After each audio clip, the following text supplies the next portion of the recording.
Lui, c'est lui, et moi, c'est moi. Dans cette bataille qui s'engage, je vais vous dire qui est mon adversaire. Le bruit et l'odeur. Big Bang politique. Il n'a pas de nom, C'est de la poudre de perlimpinpin. pas de visage, pas de parti. La gauche caviar.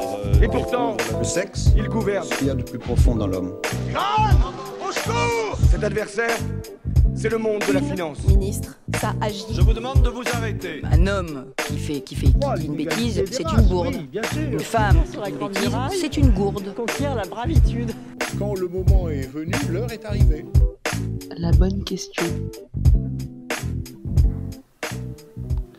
Salut au Périgord, bonjour auditeurs et auditrices. Aujourd'hui, un personnage, une pensée, ce qu'il en reste. Cette émission, elle fait suite à une série sur les thèmes sociaux qui agitent et mobilisent la politique de notre pays. L'économie en lien avec les relations sociales et la consommation énergétique, c'est le sujet dont il faut regarder l'histoire si on veut pouvoir inventer le futur de notre économie. Ce personnage s'appelle Adam Smith, on va en faire le tour et les détours, on va regarder un petit peu ce qu'il en reste. On dit aujourd'hui que l'économie qui a été propagée par la pensée d'Adam Smith, on dit qu'elle est à bout de souffle, qu'elle est au bout de sa vie, comme diraient les jeunes. Mais comment elle est née? Comment la définir? Voilà, c'est un petit peu cette économie et son histoire qu'on va regarder aujourd'hui. Alors on a un invité qui s'appelle Stéphane, qui est animateur comme nous sur RLP Business. Bonjour Stéphane. Oui, bonjour tout le monde. Tu es indépendant. Ingénieur en informatique indépendant, tout à fait. Sur les TPE depuis 1999. On t'a invité aujourd'hui parce que tu as une expertise sur l'international. Notamment, tu es allé en Thaïlande, tu es allé en Irlande, aux USA, et tu es intervenu en France. Donc, tu as un regard sur l'entreprise et l'économie en général. Oui, puis je conseillais sur le forum offshore. J'ai travaillé un an dans une entreprise d'optimisation fiscale. Et je regarde aujourd'hui les gens choisir en fait leur juridiction en fonction de leurs besoins, ce qui est une nouveauté, d'ailleurs, dans notre histoire. Très bien, tu vas nous être d'un grand secours pour cette émission. Et mon acolyte, Stéphane. Bonjour à tous et à toutes. Donc, pour commencer cette émission, on va rentrer encore sur une définition en 2-3 mots. Est-ce que vous pourriez définir l'économie d'aujourd'hui en 2-3 mots? C'est une économie qui est déjà internationale, globale, basée sur le capital, basée sur la technologie aussi, basée sur ce qu'on appelle un libéralisme économique. On l'appelle néolibéralisme. On verra plus tard que c'est pas forcément, il ne suit pas forcément les règles du libéralisme tel qu'il était défini par Smith. Je pense que ça résume assez bien la structure actuelle de C'est de essentiellement sur du capital, du matérialisme. Du matérialisme, matérialisme. Beaucoup de flux financiers aussi maintenant. La dématérialisation, c'est quelque chose qu'ils ne connaissaient pas à l'époque d'Adam Smith. D'accord. Voilà. Steph? Oui, et puis il y a une grande nouveauté, c'est-à-dire qu'aujourd'hui le monde est polarisé. Aujourd'hui, nous parlons depuis l'Occident. Et l'Occident, en fait, qu'est-ce que c'est? C'est un tiers de la planète, c'est USA, Canada, Europe de l'Ouest, Australie, Nouvelle-Zélande. Économiquement, on va rajouter le Japon. Mais dès qu'on va en Asie, on se rend compte que les normes sont différentes. Dès qu'on va en Russie, on se rend compte que les transactions elles-mêmes, forcément, ne sortent pas de la même manière. Dès qu'on est en Afrique ou en Amérique du Sud, les choses se font différemment. Donc l'économie est mondialisée, mais en même temps, elle est séparée en différents pôles qui ont parfois des intérêts différents, qui ont parfois des choses différentes. Donc il n'y a pas encore véritablement d'unification, de globalisation. On voit arriver des acteurs majeurs dans chaque pôle géopolitique qui tendent à s'imposer par la force, qui vont dépasser les États, chose dont on parlera tout à l'heure. C'est une nouveauté par rapport à l'époque d'Adam Smith. Adam Smith, on va rappeler que c'est 1723-1790, c'est la révolution industrielle, il s'est quand même passé beaucoup de choses depuis. L'économie mondialisée d'aujourd'hui, justement, fait des interactions entre des cultures, des environnements qui ne sont pas forcément occidentaux, qui ne sont pas forcément issus de la culture d'Adam Smith. D'accord. Alors, on accorde la naissance de notre économie à Adam Smith. Tu as commencé à en parler. C'est qui exactement Adam Smith? Est-ce que c'est un penseur, un philosophe, un économiste, un propriétaire terrien? Ce personnage, il vient d'où? C'est un philosophe à la base qui enseignait la philosophie de la morale et l'éthique. Ce n'est pas un économiste. Il est plutôt plus proche des sciences humaines que de l'économie à l'époque. Il y a deux choses qui le caractérisent, c'est qu'il n'est pas économiste et il y a l'époque qui caractérise son œuvre. Cette époque, c'est on va dire le proto-capitalisme, enfin le proto-industrialisme et la proto-révolution industrielle, plus exactement, et le proto-capitalisme. Donc on est très loin de ce qu'on est aujourd'hui, quoi. On est vraiment sur quelque chose d'embryonnaire. D'accord. Et dans son analyse, ça se ressent. D'accord. Steph, sur Adam Smith, est-ce que tu as un rajout? Adam Smith, en fait, c'est quelqu'un, comme on l'a dit tout à l'heure, qui était un Écossais. D'où l'intérêt peut-être pour l'argent à l'époque déjà. C'est une culture protestante, donc, qui est très basée sur le matérialisme. Il arrive juste après les idées de Hobbes, en fait, qui a marqué le monde anglo-saxon. Hobbes, pour ceux qui situent pas, c'est le concept du Léviathan, du loup, un loup pour l'homme, le concept de l'autorité désincarnée, désintéressée pour assurer la paix de tout le monde. C'est une grande, grande pensée anglo-saxonne. Il arrive après Locke aussi, Locke, tabula rasa. Donc il se place dans ce mouvement de penseurs, très anglo-saxon, c'est intéressant d'ailleurs parce qu'on parle très peu les anglo-saxons dans notre culture latine à nous, et c'est quelqu'un qui effectivement, si je me souviens bien de mes cours d'université, ce que j'ai vu sur Wikipédia, a commencé par effectivement faire de la philosophie, de l'enseignement, et puis qui a été sollicité, qui a essayé de modéliser, de faire une conception des flux financiers, qu'est-ce qui apporte le bonheur aux gens, comment un État peut se porter comme il faut, etc. Mais avec son regard de l'époque, qui était pré-révolution industrielle, et puis très stratifié, en fait, avec des couches sociales très différentes. Voilà. Et du coup, pour vous, quel rôle il a ou quelle intention il aurait eu en créant ce modèle, même si il n'a pas créé de choses, mais... C'est un intellectuel qui a formalisé sa pensée, c'est tout. Après, les gens ont utilisé sa formalisation, mais c'est pas lui qui a créé ce qui s'est passé ensuite. Et est-ce qu'il avait des intentions, à votre avis? En mettant ça en avant, en déchiffrant cette pensée-là, est-ce qu'il avait une intention particulière? Est-ce qu'il voulait propager une idée particulière de l'économie? Ou il a juste fait un constat et il a mis sur papier, il en a fait un schéma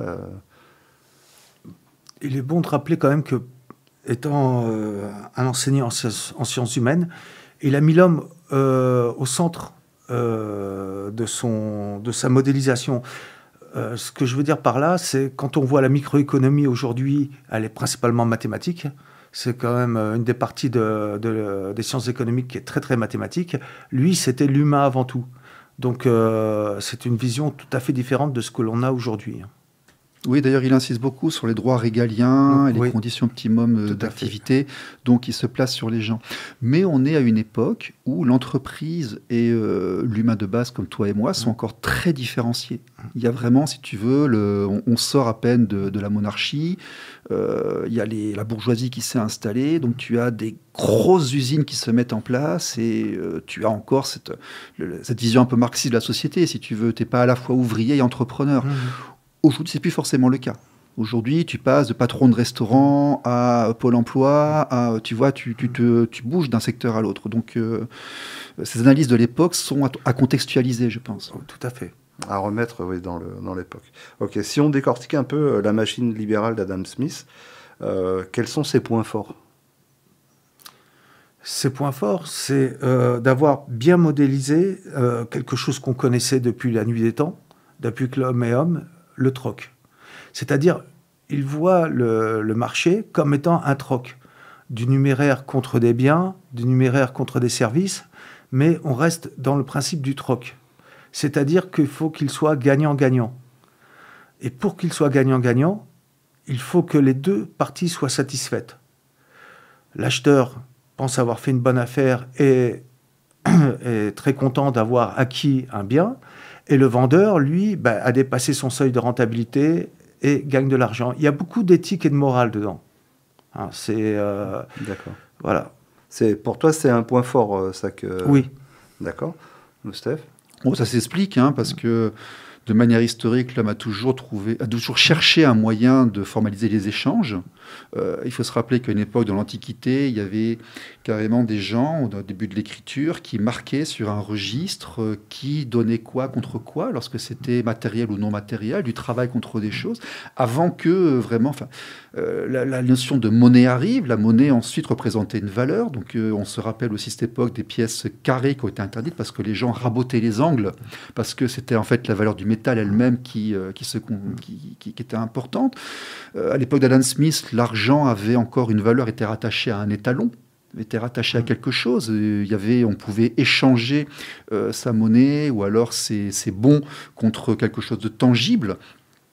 Donc, encore une fois, c'est quelqu'un qui a une pensée de la fin du XVIIIe siècle, qui est extrêmement différente d'aujourd'hui. Mais on ne peut pas parler d'économie sans se demander effectivement ce qu'est l'argent. Qu'est-ce que l'argent? À quoi il correspond? D'où vient l'argent? Quelle a été la logique qui a abouti à la création de l'argent? Et oui, lui, c'est intéressant de voir, c'est qu'il place l'humain dans ce parcours à un moment donné où on s'approche effectivement des grands mouvements financiers de plus en plus grands et où il est important dans une transaction qui est une notion de moralité, d'éthique et de confiance dans l'échange. D'accord. Et les points faibles? Est-ce qu'il y aurait des points faibles Je crois qu'on l'a déjà évoqué, le fait que de parler aujourd'hui d'Adam Smith en faisant un modèle pour aujourd'hui, c'est déphasé au niveau historique, quoi. Ce serait ça le point faible. Ouais. Oui, c'est quand des économistes aujourd'hui mettent Adam Smith à toutes les sauces. Alors que sa conception du marché, et ça je vous l'expliquerai, n'est pas celle du marché aujourd'hui. Oui, c'est vrai qu'en comparaison, quand on voit l'éthique et la morale que lui a poussé dans sa théorisation, elle n'apparaît plus du tout, elle a disparu, ou elle n'a même pas existé pour certains économistes d'aujourd'hui. Elle n'existe pas, quoi, cette histoire de morale. Même si actuellement, on peut quand même observer qu'il y a des réflexions pour réguler les marchés, pour avoir un certain cadre. Oui, mais à l'époque, l'argent avait encore une valeur réelle. D'ailleurs, il parle de valeur travail.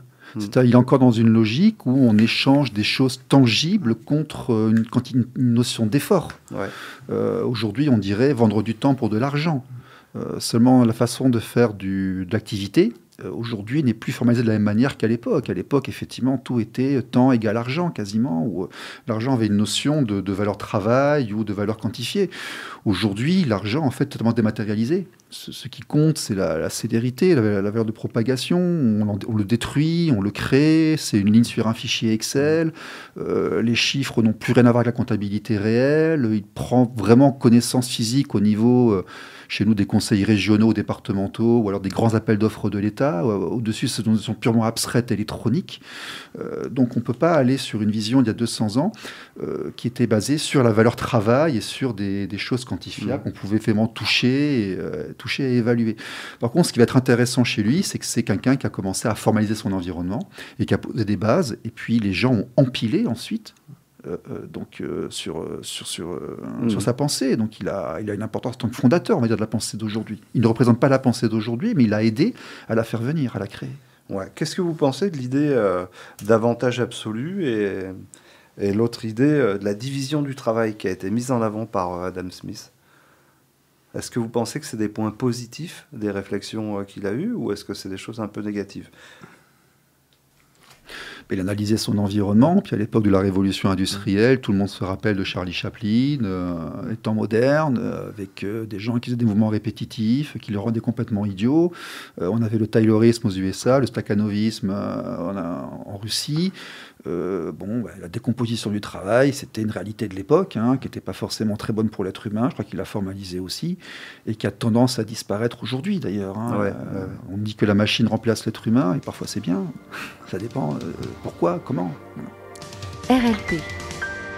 Pas de page publicitaire, mais un petit morceau, Monnaie, pour notre plus grande joie. À tout à l'heure.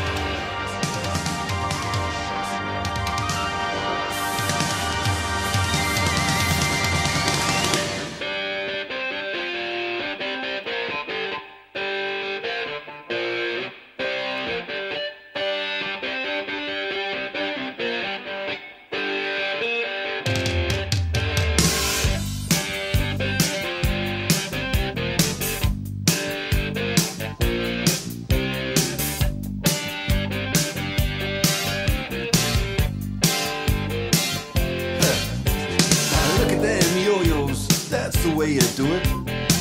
You play the guitar on the MTV. That ain't working, that's the way you do it. Money for nothing and your chicks for free. Now that ain't working, that's the way you do it. Let me tell you, damn guys ain't dumb. Maybe get a blister on your little finger. Maybe get a blister on your thumb. We got to install microwave ovens, custom kitchen deliveries.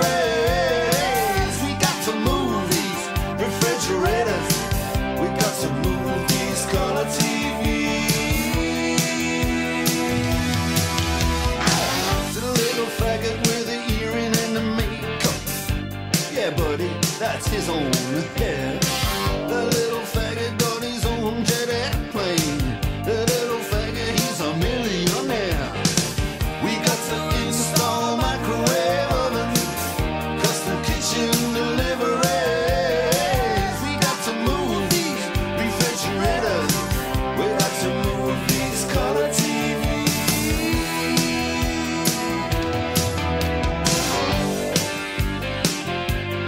Move, move.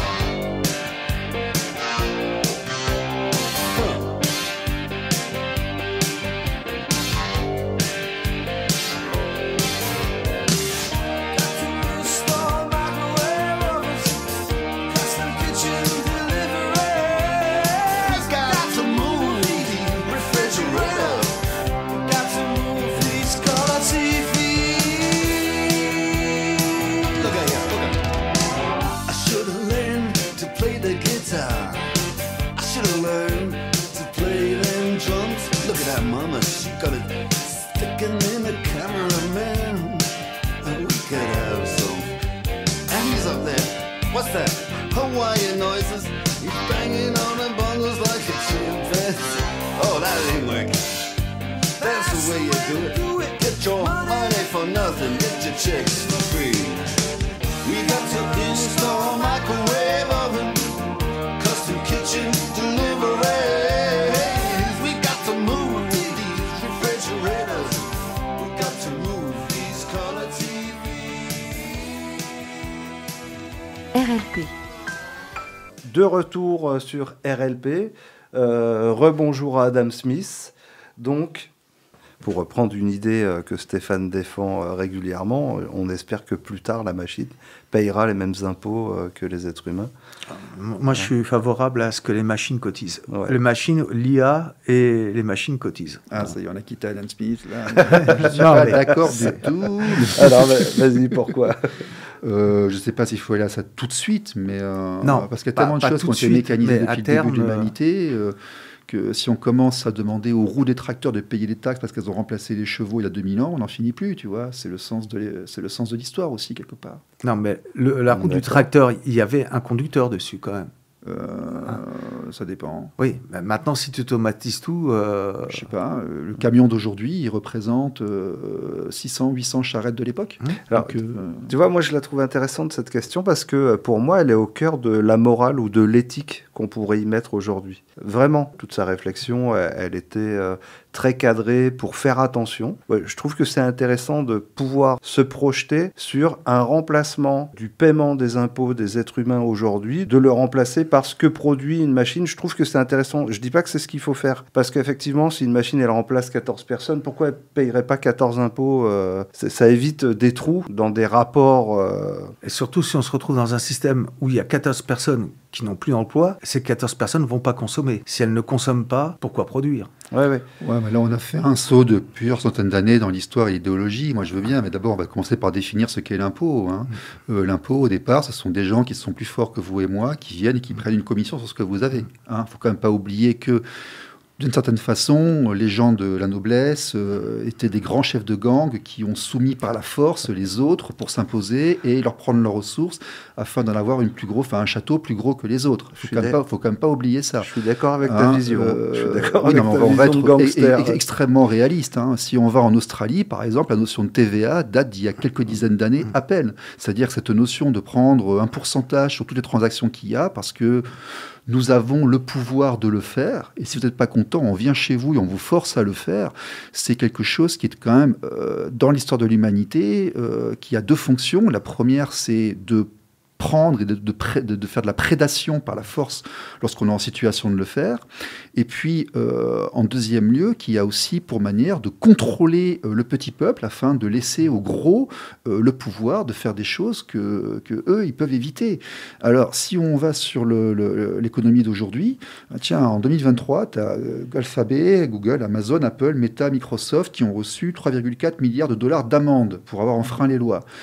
Ça veut dire que le gouvernement américain, il y a un truc qui ne leur a pas plu, il a eu le pouvoir de le faire, il est allé prédater, il est allé leur prendre 3,4 milliards. Bon, en 2024, ils ont travaillé 7 jours et 3 heures pour rembourser, pour avoir assez de fonds pour payer l'amende. Donc il y a absolument, si vous voulez, la lutte entre ce pouvoir-là et les sociétés. Le pouvoir se déplace. On parle d'impôt, mais le pouvoir se déplace. L'impôt, c'est l'État, et puis en fait, les sociétés, c'est le bénéfice, c'est le capitalisme. Il y a très peu de moralité lorsqu'il est à grande échelle. Hein. On va rentrer dans une notion si on veut faire un peu de philo, c'est entre le panthéisme et le hegelien, l'individualisme et la notion globale. La notion globale, c'est un peu la loi du plus fort. Puis au niveau individuel, c'est des gens qui sont là, qui essaient un petit peu de survivre, si tu veux. Pourquoi la machine, à mon avis, pourquoi les impôts sont improductifs? C'est parce que les gens comme toi et moi, en fait, ne peuvent plus maintenant mettre un établi dehors, aller vendre des pommes pour acheter une mobilette à leur enfant. Dès qu'on veut faire quelque chose, on est bloqué. Ouvrir un restaurant, parce que c'est difficile, parce que ça déplaît à M. Courtepaille, ça déplaît à M. McDonald qui a décidé que les restos, c'est lui, qui a décidé que la vente des pommes, c'est lui, et lui pourra se payer ses avocats, et lui pourra faire du business intra-juridiction, et en fait, la taxation empêche les gens du peuple d'agir, de se libérer par rapport à la tyrannie, avant des gouvernements très autoritaires, mais aujourd'hui des grosses boîtes internationales. Bon, tu vois, on a fait un certain pas de plusieurs centaines d'années là dans l'idéologie et tout.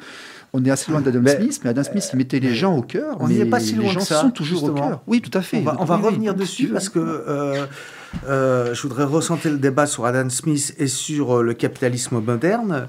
Il y a une chose qu'il faut comprendre, c'est que pour Adam Smith, il y a une règle impérieuse.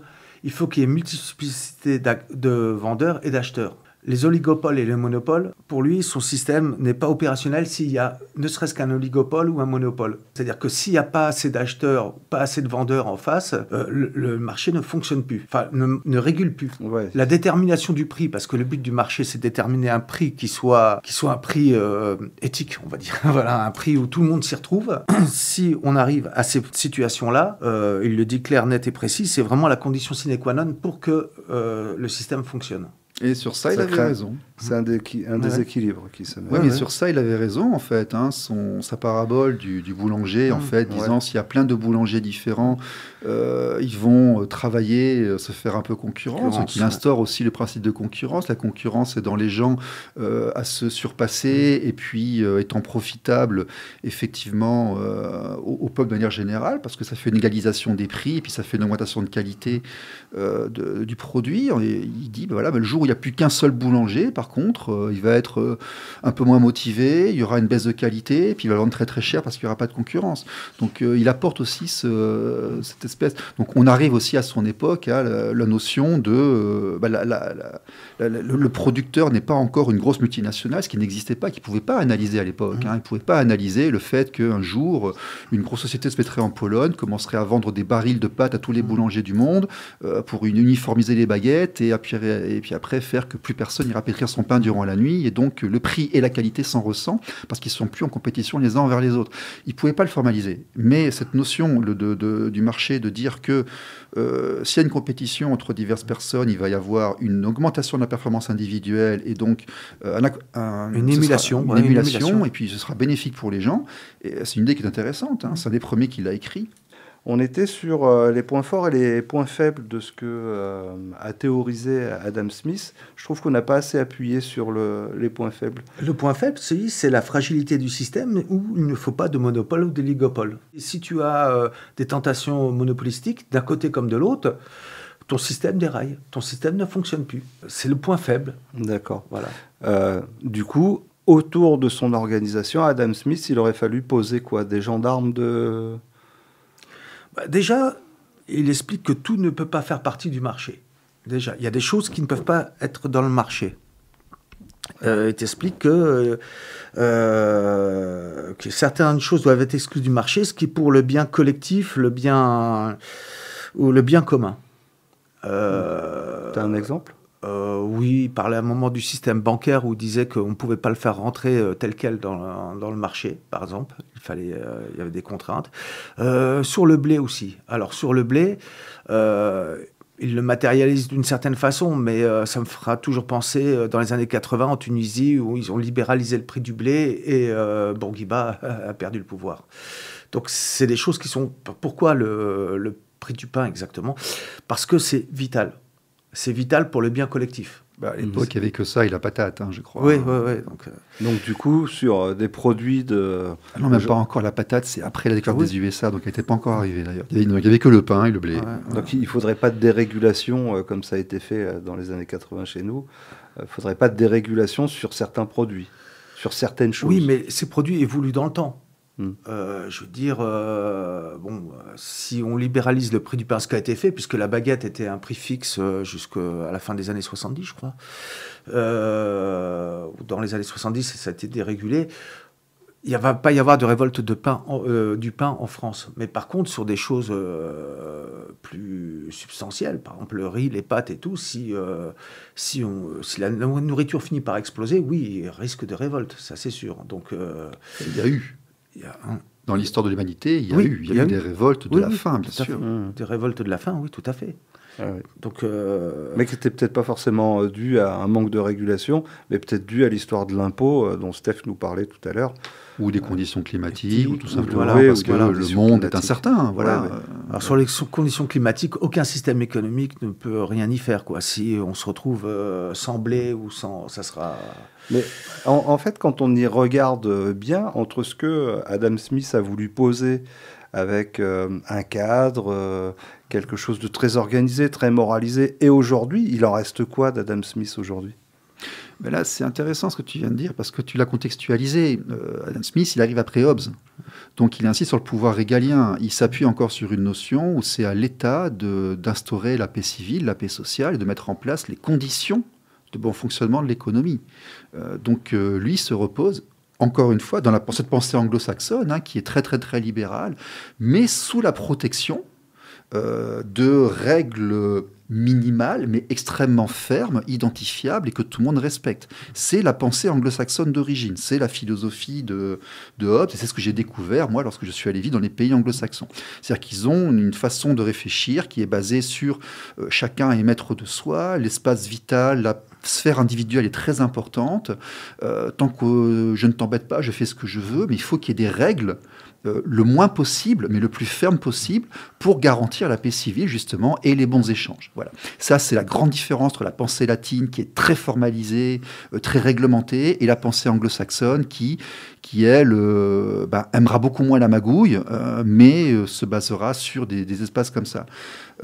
Tu veux dire que la pensée latine, ça aime la magouille ? T'as déjà vécu en Espagne ou en Italie, toi ou Non, mais je veux dire, c'est notre nature, c'est notre culture, quelque part. Nous sommes la France est en partie méditerranéenne, elle est aussi frontalière avec les Germains, elle est aussi frontalière avec les Saxons, donc nous avons plusieurs courants de pensée, de culture qui se voient d'ailleurs à Languedoc, Languedoc, les différents patois de notre pays, mais nous sommes aussi influencés, nous avons d'ailleurs notre droit, le droit Bonaparte et le droit latin. On sait tous qu'il y a une grande lutte entre le droit anglo-saxon et le droit latin, si tu veux. C'est le droit anglo-saxon qui est en train de gagner en ce moment, idéologiquement, mais la façon de réfléchir, les bases morales de formalisation, et donc de faire des transactions et autres, n'est pas forcément la même. Et Adam Smith se place dans ce XVIIIe siècle anglo-saxon, avec la vision libérale anglo-saxonne, et rien que ce mot libéral, pour eux, n'a pas la même définition. Déjà, à l'époque, n'a pas la même définition que ce qu'aujourd'hui, mais n'a pas non plus la même définition dans la culture. C'est-à-dire que nous, on va employer des mots, des termes ici en France qui n'auront pas la même signification, la même teneur là-bas. Voilà, donc Smith, c'est intéressant pour parler, pour lancer les bases, justement, qu'est-ce que la régulation, qu'est-ce que le libéralisme, qu'est-ce que la dérégularisation, qu'est-ce que le rôle de l'État dans l'économie et les modes de transaction, de fluctuation de vie, en fait, par rapport aux gens. On peut y rajouter du multiculturalisme, on peut y rajouter de la globalisation, et puis on a, je pense, les éléments de pensée pour débattre. Enfin, il pose des fondations qui sont intéressantes, et déjà le fait qu'on en parle 200, 250, 260 ans après, c'est bien déjà, hein, c'est pas mal. Hein. Ouais. Bon, Son côté très humaniste, il est très attaché à la rationalité des intervenants, des agents économiques. C'est quelque chose qui est très important, j'y reviendrai tout à l'heure, parce que cette rationalité, je pense qu'on tente à nous la faire perdre. Va plus loin là pour Alors, le capitalisme moderne, par le marketing, la publicité, tente à rendre le consommateur non rationnel. Pourquoi acheter tel t-shirt plutôt que celui-là? Parce que c'est marqué Nike dessus, alors que c'est des produits strictement équivalents et qu'on va le payer 5-10 fois plus cher. On n'est plus dans la rationalité. Ouais, il ne faut pas croire qu'à l'époque, dans la te raison, vendait une calèche, ils ne te mettaient pas la main sur l'épaule avec les mots qui plaisaient bien, tu vois, hein, ça a toujours existé. Oui, ton idée, c'est qu'on met moins de à ce niveau, la publicité, depuis les années 20, 30 à peu près, après un tel, publicité, marketing et tout, après un tel essor, que je trouve qu'on n'est plus forcément dans la rationalité. Et moi, le premier, hein, je ne me considère pas comme un saint, hein, mais combien de fois on craque sur quelque chose parce qu'on est dans l'air du temps ou ceci, cela. Je pense que... Est-ce que tu veux dire que notre rationalité aujourd'hui est plus basée sur des envies que sur des besoins? Ce sont des pulsions, donc en fait, on n'est plus rationnel quand on est dans la pulsion. Peut-être. Mais moi, le premier, hein, je ne me mets pas à part en disant je suis un saint. Non, pas du tout. Combien de fois, on peut tous se regarder, combien de fois on a craqué sur des pulsions d'achat pour des trucs parce que, voilà, on a été un peu conditionné par des messages qui nous reviennent. Et du coup, lui était beaucoup plus sur une rationalisation par rapport à un besoin réel que par rapport à une envie. Ok, le saut qui a été fait... Je crois que ça... Okay. Voilà. À l'époque, on ne parlait pas de société de consommation, tu vois, à son époque.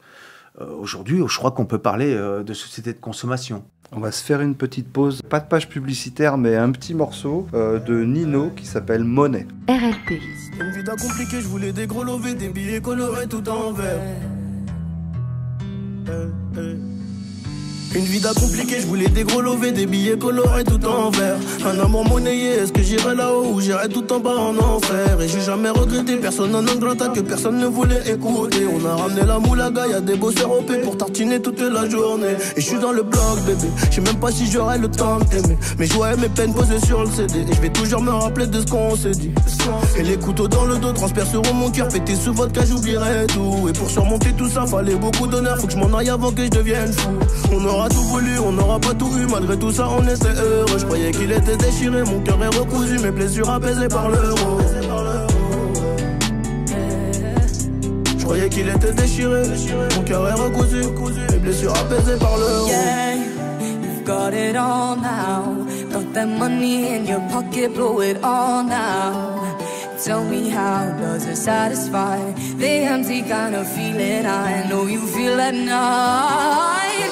Yeah, you've got it all now. Got that money in your pocket, blow it all. Oh, tell me how does it satisfy the empty kind of feeling I know you feel at night. Une vida compliquée, je me devais de répliquer. Elle s'est battue pour m'éduquer, mais on m'avait dit que les ennemis reviendraient pour m'éradiquer. Donc je serais calibré, je vois des chiffres comme Galilée. Mais je suis resté humble, je sais pas de quoi est fait demain. On n'a pas toujours fait le bien, mais la famille est fière de moi. Et je préfère crever tout de suite plutôt que crier. C'est mon côté vaillant, laisse les faire. À nouveau de retour sur RLP. Est-ce que dans votre idée, l'économie, aujourd'hui, elle s'est développée au fil du temps et elle en arrive aujourd'hui à avoir une recherche de quelque part de jusque-boutisme.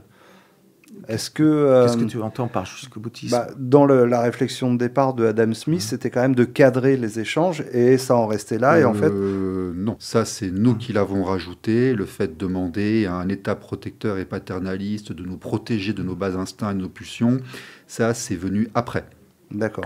Lui, il parle uniquement de mettre en concurrence les producteurs et de faire en sorte qu'ils trouvent une satisfaction personnelle au niveau rémunération à faire leur travail comme il le faut. Et quand il pose une morale dessus, il pose un cadre quand même. Le cadre, c'est bien-être des gens, si tu veux. Mais après... Donc ça, c'est une régulation. Il n'est pas dans la régulation soviétique ou ce qu'on voit encore en Asie, où on va dire on va fixer le prix du lait, on va fixer le prix des œufs. Chez Adam Smith, la régulation, elle est naturelle. C'est ça qu'il faut comprendre. Elle Par est rapport naturelle. aux relations des gens. Dans son environnement, oui, de fin 18e, en Écosse. Elle est naturelle. Voilà. Les choses se font naturellement. L'équilibre doit se faire naturellement. Le système s'autorégule. Mais en tout cas, comme lui, il le pose... il est censé s'autoréguler, quoi. Mais je ne suis pas certain qu'il le pose. Celui qui le pose, c'est celui qui vient après. Parce qu'après Adam Smith, il y a Malthus qui arrive. Et Malthus, c'est 1766-1834, alors qu'Adam Smith est mort en 1790. La conception de l'économie malthusienne, si tu veux, qui est basée uniquement sur les résultats, les chiffres, la productivité, qui est purement matérialiste, c'est une évolution d'Adam Smith et elle arrive après. Ah, tu penses que c'est une évolution d'Adam Smith? Oui, je pense que Malthus est un descendant d'Adam Smith. En tout cas, la pensée malthusienne repose, encore une fois, c'est un anglo-saxon, si tu veux. Il se trouve qu'Adam Smith, qui à mon avis devait être d'un milieu social particulier, ou alors très bien encadré parce que tu n'as pas une pensée qui s'émerge au niveau national à l'époque comme ça, sans que ce soit par hasard, tu vois, parce qu'on est encore à l'époque des chevaux, je ne sais pas s'il y a du savon, beaucoup de douches, il n'y a pas de voiture, quelques universités, les penseurs, la pensée est gérée, on va dire, par quelques dizaines de personnes sur le pays. Donc lui, il est mis en avant, il y reste, et puis les gens pointus qui apparaissent après, forcément, ont accès à sa pensée à lui, s'en inspirent. C'est de manière...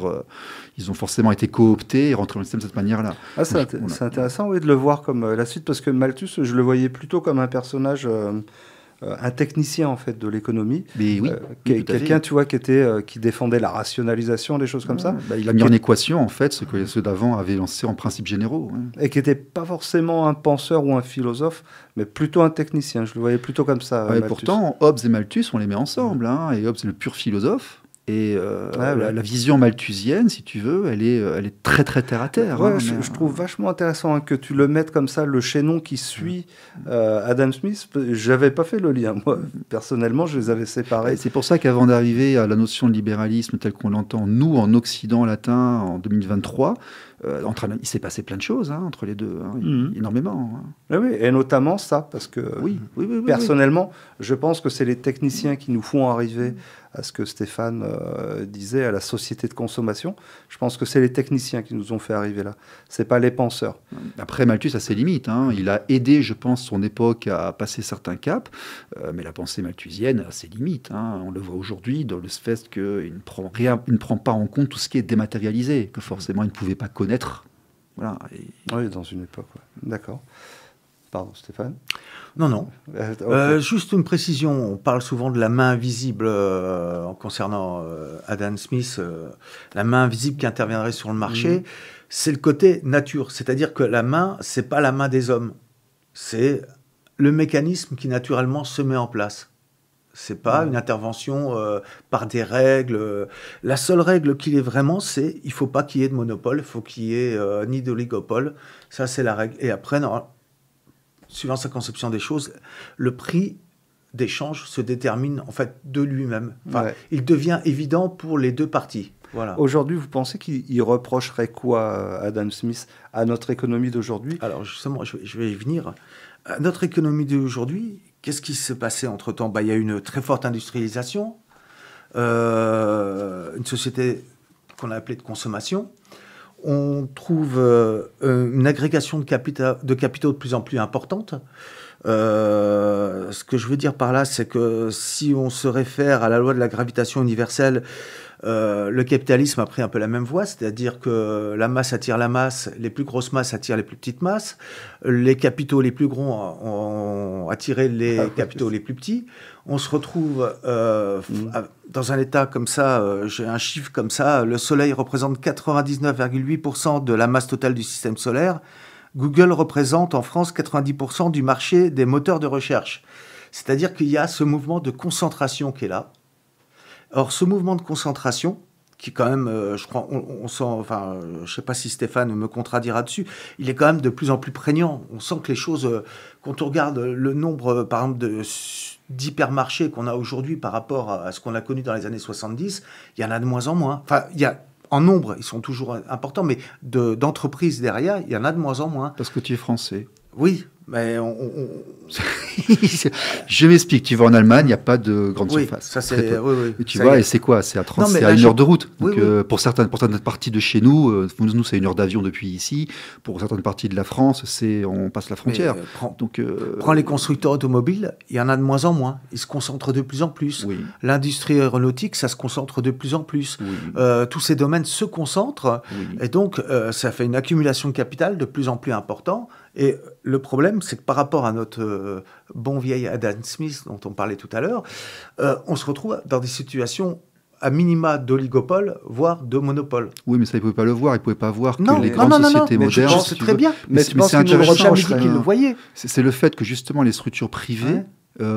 qui ne sont pas en train de gérer des populations, mais qui gèrent donc des entités morales qui gèrent leur intérêt personnel, commencent à avoir plus d'importance et de force que les environnements qui, eux, sont censés justement assurer les droits régaliens. C'est un combat qu'on a perdu. C'est un combat qui s'est joué, on va dire, entre les années 70 et 90. Et puis l'émergence, on a vu arriver l'émergence d'énormes sociétés multilocalisées, dont le poids financier était supérieur au PIB de nombreux pays. Et on arrive aujourd'hui maintenant à des bras de fer entre des grandes sociétés qui sont totalement impersonnelles, qui sont uniquement des choses abstraites, et des États censés protéger et représenter leur population. Et il est de moins en moins évident que ce soit les États qui gagnent ces bras de fer, d'ailleurs. Ça, c'est une grande nouveauté par rapport à l'époque d'Adam Smith. Ça, c'est D'accord. Et donc, toi, Stéphane, tu penses qu'Adam Smith, aujourd'hui, nous reprocherait cette situation de monopole? Je ne sais pas s'il le reprocherait. Il constaterait que son système de marché ne fonctionne plus tel que lui l'avait conçu, de par le changement de la structure du capitalisme moderne. Les droits régaliens n'étant plus assurés, forcément, son écosystème n'est plus valable. D'accord. OK. Voilà. Alors, ce qui nous amène à la question, elle serait composée de quoi une bonne économie pour vous? Je pense qu'on a... J'ai pas de réponse. Enfin, celui qui le sait... on a le regard d'un international de l'économie avec nous. Pour toi, parce que moi, je garde bien en tête ce que tu as dit au départ de l'émission sur cet aspect anglo-saxon et au milieu de d'autres aspects culturels, les Chinois, pour toi, vu que c'est globalisé aujourd'hui l'économie, qu'est-ce qu'il faudrait pour avoir une bonne économie? Est-ce qu'il y a 2-3 points qui sont un peu clairs pour toi? Moi, si j'étais Dieu... Tu l'es, je te donne cette place. On va commencer comme ça, parce que je ne vois pas qu'on pourrait faire autrement. J'ai la soutane, si tu veux. Mais si j'étais Dieu, je ferais en sorte qu'il ne soit pas possible d'atteindre une certaine taille d'impersonnalisation afin de remettre les choses à valeur humaine. Par exemple, tu vas au Brésil. Voilà, j'ai un ami qui est au Brésil, qui vit au Brésil depuis 30 ans. C'est un entrepreneur. C'était le plus grand importateur de produits brésiliens en France. Il était dans le milieu du football, tout ça. On avait fait des sifflets avec lui, plein de trucs et tout. Il m'explique, au Brésil, il a ce qu'on appelle la justice de proximité. Justice de proximité, sa femme utilisait WhatsApp pour son métier en tant qu'outil de communication. Et puis un jour, ils lui ont supprimé son compte WhatsApp comme ça, parce que, soi-disant, il y a un truc qui ne leur a pas plu. Et ça l'a impacté, elle, dans sa vie personnelle. Justice de proximité, elle a porté plainte auprès du juge de proximité. En moins de 5 mois, WhatsApp a été forcé à lui rendre son numéro de téléphone et son accès. Et elle a eu l'équivalent de 3 mois et demi d'un SMIC local en indemnité. Ça, c'est quelque chose qui replace l'humain au centre, si tu veux. C'est pas la loi du plus fort. En fait, l'ennemi de l'humanité, et c'est ce que... Moi, j'aime beaucoup Hobbes, si tu veux. Homo homini lupus, oui, tout à fait. C'est la loi du plus fort. J'aime beaucoup Hobbes, qui décrit la nature humaine et qui décrit ce besoin d'autorité désincarnée qui n'a pas d'intérêt personnel à assurer l'autorité. C'est le problème étant lorsque l'autorité est corrompue ou un intérêt personnel est impliqué, ce n'est plus une autorité qui est bénéfique pour le peuple, mais l'intérêt, c'est l'être humain, c'est l'homme, c'est pas la personne morale. Pour faire du business, on dit qu'il faut faire une personne morale qui est reliée à des personnes qui sont réelles, mais je suis désolé, l'important c'est toi, moi, lui, c'est nous qui sommes importants. Le truc abstrait, marqué 3 initiales dessus, qui va être maître du monde, on s'en fout. On s'en fout parce qu'il n'est même pas respectueux des gens qui bossent pour lui. C'est une personne... voilà. Donc, idéologiquement, je serais sur cette ligne-là. Voilà. Mais ça, il ne pouvait pas le dire à l'époque, à 300 ans. Quoi. Et pour toi, Stéphane ? Exactement la même chose.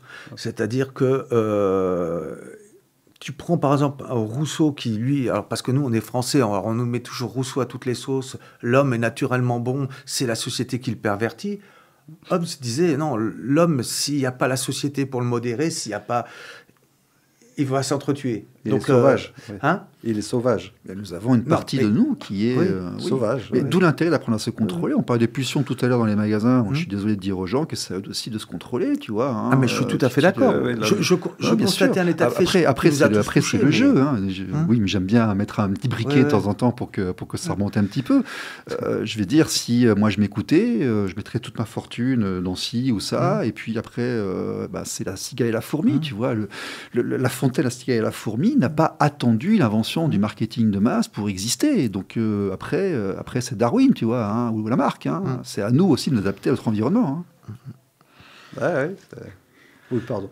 Et aussi, le problème qu'on peut aborder, c'est on demandait quelles sont les solutions et tout. Il y a des gens très à gauche, on va dire, tu vois, surtout en France, mais bon... non, je vois pas qui. Non, tu vois pas qui. Tous mes copains de droite, ils me traitent de gauchiste, c'est une horreur. Ah ouais. Tous mes potes de droite, ils me traitent... Bon, pardon. Moi, tous mes potes de gauche, ils me traitent de facho, alors. Voilà.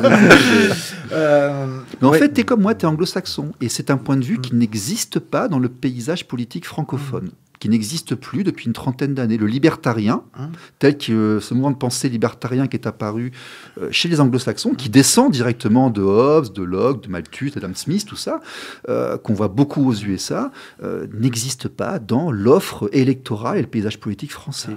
Oui, surtout que maintenant que Trump a pris l'image du libertarien type. Et c'est pas forcément un cadeau pour nous, d'ailleurs, parce que c'est pas forcément le meilleur. Mais après, il représente beaucoup de choses. Et puis, on est aussi victime du fait que la France est devenue l'enfant de la gauche américaine au niveau des médias. On n'a pas forcément deux médias. En France, ils ont plusieurs sons de cloche suivant les médias. Nous, on n'en a qu'un seul. Donc après, on fait des conclusions sur des endroits où on n'a pas forcément vécu. Et la mondialisation, on ne la comprend pas. Moi, quand j'étais en Asie, j'étais sous influence sino-russe. J'ai baigné 6 ans, 7 ans, en lisant l'actualité, les discussions dans une ambiance d'influence sino-russe. Quand je suis arrivé ici, j'ai mis plusieurs mois avant de me réadapter à ce que les gens étaient fous, quoi. Tu vois, c'était... Donc il faut faire attention aussi quand on se met à analyser ce qui est outre-Atlantique avec le regard d'informations qu'on a ici. Elles sont un peu dénaturées, elles sont un peu... RLP. Pause musicale avec Fabien SES, le morceau PIB. Prennent conscience des limites du PIB, qu'on appelle dans le métier les externalités. L'air et l'eau sont pollués, les ressources disparaissent. Pour nos enfants, dis-moi, qu'est-ce qu'on laisse? Durable ou soutenable, c'est la même notion. Ouais mais mec, en fait il y a 2 dimensions. PIB, PIB, tout le monde ne jure que par le PIB. C'est une somme de valeur ajoutée. PIB, on ne parle que du PIB. La richesse créée au cours d'une année. Plus de pouvoir d'achat, moins de monde à Pôle emploi. Des recettes pour l'État et une dette qui s'en va. La croissance à tout prix, c'est la règle et c'est le but. Plus de classe, plus de lutte, juste plus de produits intérieurs bruts.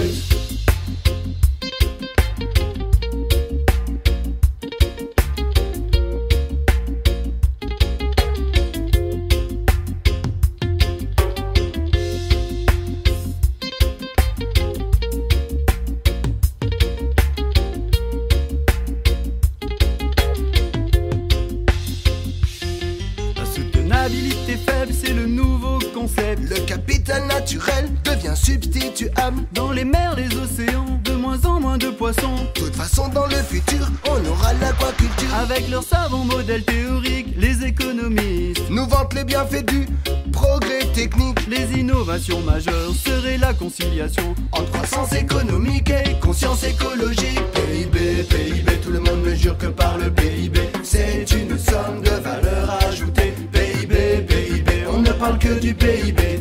La richesse créée au cours d'une année. Plus de pouvoir d'achat, moins de monde à Pôle emploi.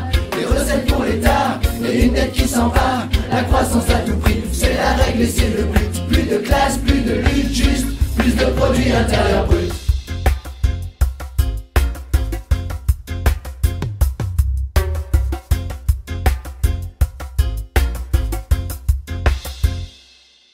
soutenabilité forte, c'est une autre vision. La biodiversité serait non négociable. Sans modification de nos modes de consommation, la disparition des espèces devient inévitable. Rien ne pourra remplacer le capital naturel. Tout ça va faire de la Terre une vaste poubelle. Quand le climat sera totalement déréglé, même le progrès technique ne pourra rien changer. PIB, PIB, tout le monde ne jure que par le PIB. C'est une somme de valeur ajoutée. PIB, PIB, on ne parle que du PIB. La richesse créée au cours d'une année. Plus de pouvoir d'achat, moins de monde à Pôle emploi. Des recettes pour l'État et une dette qui s'en va. La croissance à tout prix, c'est la règle et c'est le but. Plus de classe, plus de lutte, juste plus de produits intérieurs bruts. On revient sur Adam Smith et l'économie de marché. RLP. Il y a une idée d'un économiste qui s'appelle Langlais. Il passe des fois sur BFM, il est sur les chaînes publiques. Il met en avant que l'économie du futur, en fait, c'est une forme anarchique de l'économie. Ça tient compte, en fait, des lieux et des cultures des endroits. Qu'est-ce que vous pensez de cette idée d'une économie anarchique qui est pas forcément... intimement convaincu qu'il faut toujours qu'il y ait un peu de bordel. Que c'est là qu'on vit le mieux, parce que lorsqu'on tente de trop organiser l'humain, l'humain est imprédictible, les humains ne sont pas identiques les uns les autres. Le fait de vouloir mécaniser l'être humain, de le modéliser, c'est de prévoir à l'avance ce qui est bien pour lui, a toujours été une catastrophe dans notre histoire. Ça marche pas. Il faut toujours, à mon avis, il faut toujours un peu de marge. D'ailleurs, dans les pays émergents, que ce soit en Amérique du Sud ou en Asie, on ne formalise pas le fait de faire du business ou de faire une activité lorsque c'est pour son cadre personnel.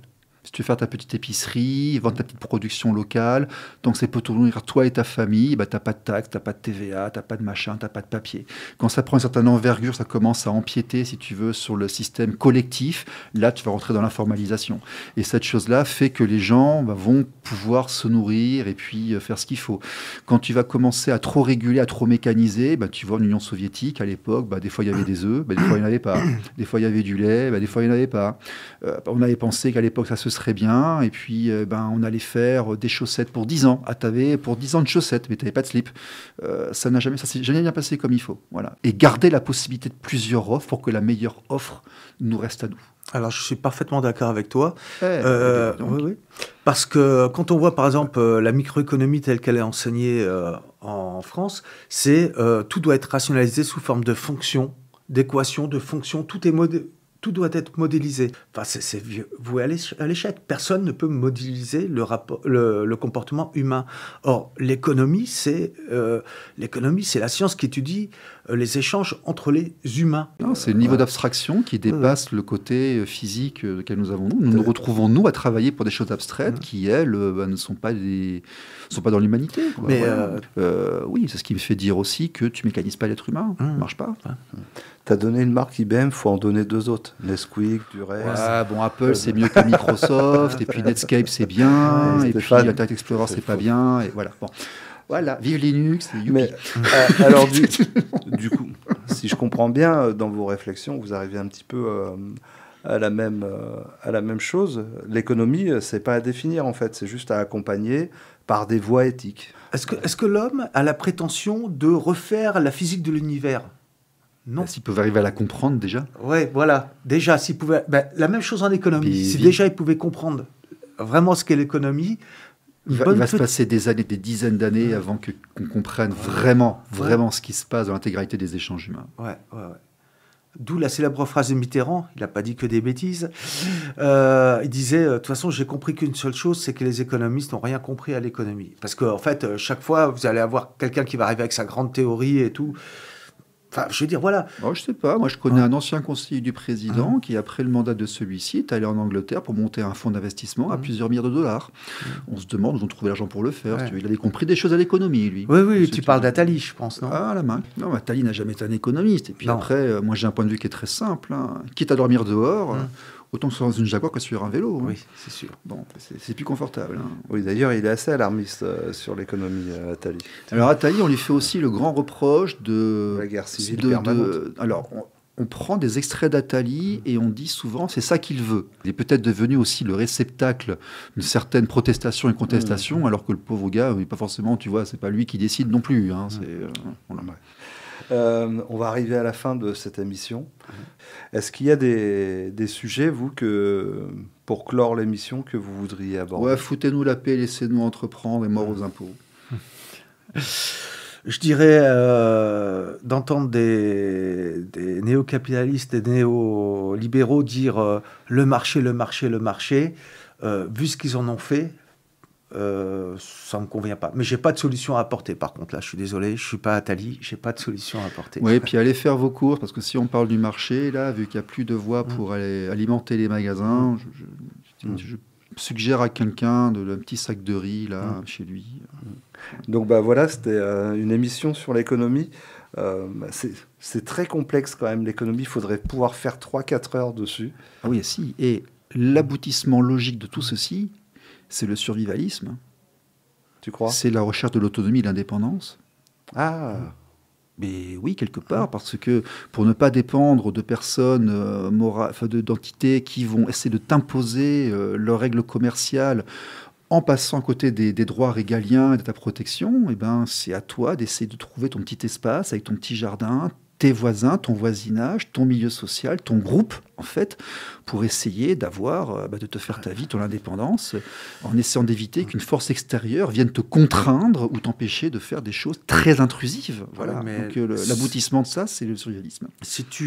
La collapsologie et puis l'indépendance-autonomie. Le problème, c'est que si tu poses les choses à leur paroxysme, tu vas te retrouver à ce que tu disais de Hobbes, homo homini lupus. C'est-à-dire que si tu en viens à te dire, moi je suis complètement autonome, tout seul dans mon coin... Mais non, j'ai parlé de tes voisins, de ton groupe, ta communauté. Oui, voilà, c'est très important. Ça, c'est très important. Donc c'est pas vraiment, c'est pas le survivalisme. Non, mais dites bonjour à vos voisins, rendez-vous service quand vous avez besoin, connaissez les gens de votre village, parce que le jour où il y aura un problème, vous serez ensemble, les gars. Hein, donc c'est important, ça. Il faudra quand même qu'il y ait un cadre posé, parce que la loi du plus fort, elle peut vite s'installer. Mais ils le poseront naturellement par expérience. Et puis, si tu veux, l'État, actuellement, c'est lui qui a l'autorité de la violence. Si le jour où il n'y aura plus d'État, tu verras que tu auras aussi des ministres, tu auras aussi des chefs de guerre. On l'a vu dans un pays d'Amérique latine il n'y a pas très longtemps, lorsque la mafia s'est évadée de prison, il y a eu empoignade entre le pouvoir de la mafia et le pouvoir politique. Ça, c'est l'histoire de l'être humain. Hein. Après, peut-être que le pouvoir politique est plus policé, quoique, et encore, ça dépend. C'est une question de vue. Ça dépend des Ils ont aussi des sacs de sport remplis d'argent en liquide. On demandera à Cahuzac pour ça. Absolument. Alors, c'était pas une émission simple, mais bon, on a... Adam Smith, c'est quand même un socle, une base de réflexion. C'est pas un saint. C'est un bon point de départ. Ouais, c'est un point de départ. C'est pas un saint, c'est pas la seule référence, mais bon, c'est une base de départ. Voilà. Qui voudra l'entendre, ça n'est pas ça que nous prônons dans l'émission, mais on est obligé de passer par cet aspect pour expliquer un peu l'économie et pour pouvoir aborder la suite de l'émission, parce que la prochaine, ce sera sur un monde nouveau, et il fallait comprendre un petit peu ce qui se passe en économie pour pouvoir réfléchir à un monde nouveau. Donc merci à vous. D'abord, est-ce que vous avez des lectures à donner aux auditeurs et aux auditrices? Non, pas particulièrement. Oui, Kleptocratie française d'Héloïse Banamou, qui nous enseigne que tout ce qui est sécurité sociale et URSSAF en France est absolument une fraude totale. Ce sont des sociétés qui n'ont même pas été déposées correctement, qui ne sont pas en fait des organismes d'État et qui devraient donc être ouverts à la concurrence européenne. C'est intéressant, c'est vraiment intéressant de regarder en fait tout le corps de protection sociale et toutes ces sommes qu'on engloutit dans ce système-là, pour un argent qui, on l'a dit d'ailleurs, n'a plus absolument aucune valeur, en fait, ne sert qu'à empêcher les indépendants, les petites boîtes, les petits commerçants, d'aller empiéter sur le terrain des grosses structures. Donc, Héloïse Benamou, Jardin des Livres, Kleptocratie française, si vous comprenez ça déjà, vous aurez une grille de lecture différente sur notre monde aujourd'hui. Pour une des bases de réflexion sur Adam Smith, il y a une bande dessinée qui est sortie il y a 4 ans, je crois, qui s'appelle La richesse des nations, qui est une reprise de son livre original. Et il y a un autre bouquin dont je ne l'ai pas lu, je vais être honnête, hein, mais j'ai lu le pitch dessus et j'ai lu à quoi ça faisait référence. Ça s'appelle La théorie des sentiments moraux. Donc Adam Smith était vraiment quelqu'un qui était préoccupé par la morale. par les êtres humains. Donc faites-en ce que vous voulez. Je vous remercie d'avoir participé à l'émission. Je ne vais pas vous appeler les Stéphane, mais Steph et Stéphane. Merci pour vos réflexions. Merci de nous avoir écoutés et bonne continuation. Merci, à bientôt tout le monde. Au revoir. C'est lui et moi c'est moi. Dans cette bataille qui s'engage, je vais vous dire qui est mon adversaire. Le bruit et l'odeur. Big Bang politique. Il n'a pas de nom, C'est de la poudre de perlimpinpin. pas de visage, pas de parti. La gauche caviar. Et pourtant, Le sexe, il gouverne. ce qu'il y a de plus profond dans l'homme.